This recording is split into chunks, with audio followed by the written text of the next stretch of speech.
누가복음 2장. 그때 아구스도 황제가 내린 칙령에 따라 온 나라가 호적 등본을 하게 되었습니다. 이것은 구리엔요가 시리아의 총독으로 있을 때 행한 첫 번째 호적 등록이었습니다. 그래서 모든 사람들이 호적을 등록하러 고향으로 가게 되었습니다. 요셉도 다윗 가문의 자손이었으므로 갈릴리 나사렛을 떠나 유대 지방에 있는 다윗의 마을로 갔습니다. 이 마을은 베들레헴이라고 불렸습니다. 그는 약혼한 마리아와 함께 호적을 등록하러 갔습니다. 마리아는 그때에 임신 중이었습니다. 이들이 베들레헴에 있는 동안 아기를 낳을 때가 되었습니다. 마리아는 마구간에서 첫 아들을 낳아 포대기에 싸서 구유에 눕혀 두었습니다. 그것은 여관에 들어갈 빈방이 없었기 때문입니다. 그 근처 들판에서 목자들이 밤에 양떼를 지키고 있었습니다. 주님의 천사가 갑자기 이들 앞에 나타났습니다. 주님의 영광이 그들을 둘러 비추자 이들은 몹시 두려워하였습니다. 천사가 그들에게 말했습니다. 두려워 마라. 보아라. 모든 백성을 위한 큰 기쁨의 소식을 가지고 왔다. 오늘 다윗의 마을에 너희를 위하여 구세주가 태어나셨다. 그는 곧 그리스도 주님이시다. 포대기에 쌓여 구유에 누워있는 아기를 볼 것인데 이것이 너희에게 주는 증거이다. 갑자기 그 천사와 함께 많은 하늘 군대가 나타나 하나님을 찬양하였습니다. 높은 곳에서는 하나님께 영광, 땅에서는 하나님께서 기뻐하시는 사람들에게 평화. 천사들이 목자들에게 떠나 하늘로 사라지자 목자들이 서로 말했습니다. 베들레헴으로 어서 가서 주께서 우리에게 알려주신 일이 일어났는지 확인합시다. 이들은 서둘러 가서 마리아와 요셉 그리고 구유에 누인 아기를 보았습니다. 목자들이 확인하고 이 아이에 대하여 자기들이 들은 것을 그들에게 이야기해 주었습니다. 목자들의 말을 듣고 사람들은 모두 놀랐습니다. 그러나 마리아는 이 모든 말을 마음속에 소중히 간직하였습니다. 목자들은 돌아가면서 천사들이 일러준 대로 자기들이 듣고 보았으므로 하나님께 영광을 돌리고 찬양을 드렸습니다.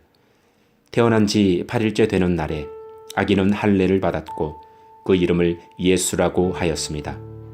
이 이름은 아기가 뱃속에 있을 때에 천사가 일러준 것이었습니다. 모세의 율법에 따라 정결 예식을 치르는 때가 되었습니다. 마리아와 요셉은 예수님을 하나님께 드리려고 예루살렘으로 데리고 올라갔습니다. 이것은 주님의 율법에 다음과 같이 기록되어 있기 때문입니다. 첫 번째 태어나는 모든 남자아이는 하나님께 거룩한 자로 불릴 것이다. 또 마리아와 요셉은 비둘기 2마리나 어린 집비둘기 2마리를 드려야 한다고 기록된 하나님의 율법에 따라 희생 제물을 바치려고 예루살렘에 올라간 것입니다. 예루살렘에 시므온이라는 한 사람이 있었습니다. 이 사람은 의롭고 경건한 사람으로서 하나님께서 이스라엘을 위로하실 때를 기다리고 있었습니다. 성령께서 이 사람과 함께 하셨습니다. 성령께서 시므온에게 주 그리스도를 보기 전에는 결코 죽지 않을 것이라는 계시를 주셨습니다. 시므온은 성령으로 충만해져서 성전으로 왔습니다. 마침 마리아와 요셉이 율법의 규정대로 행하기 위해 어린 예수님을 성전으로 데리고 왔습니다. 시므온이 아이를 팔에 안고 하나님께 찬양하였습니다. 주님, 이제 주님의 종을 주님의 말씀대로 평화롭게 떠날 수 있게 하셨습니다. 제 눈으로 구원의 주님을 보았습니다. 주님께서 이 구원을 모든 백성들 앞에 마련해 주셨습니다. 이는 이방 사람들에게는 계시의 빛이며 주님의 백성 이스라엘에게는 영광입니다. 예수님의 아버지와 어머니는 시므온이 예수님에 대하여 말하는 것을 듣고 매우 놀랐습니다. 시므온은 그들을 축복하고 아이의 어머니 마리아에게 말했습니다. 이 아이는 이스라엘의 많은 사람들을 넘어지게도 하고 일어서게도 할 것입니다. 또한 사람들의 비난을 받는 표적이 될 것입니다.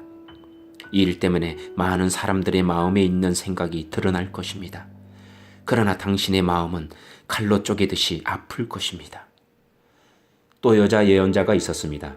이 사람은 아셀 지파의 반누엘의 딸인 안나였습니다. 그녀는 나이가 많았습니다.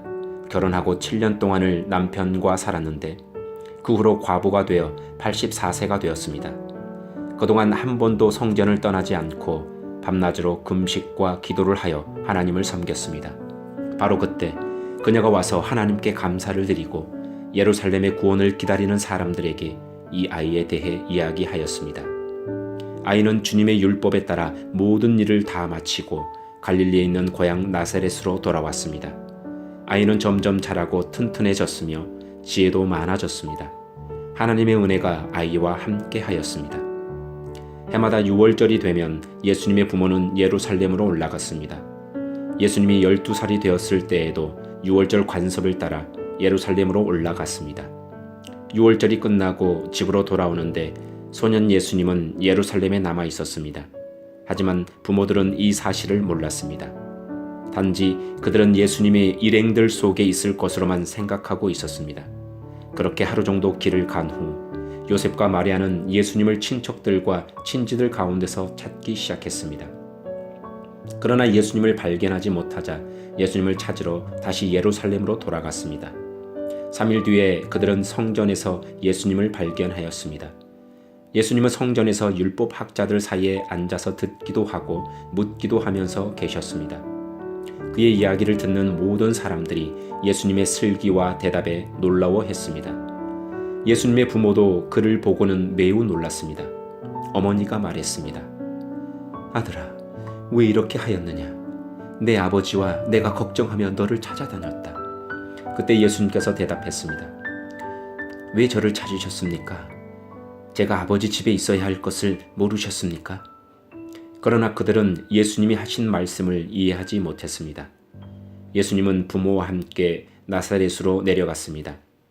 그리고 부모에게 순종하였습니다. 마리아는 이 모든 일들을 마음속에 간직해 두었습니다.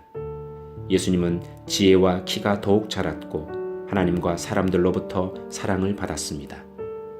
아멘.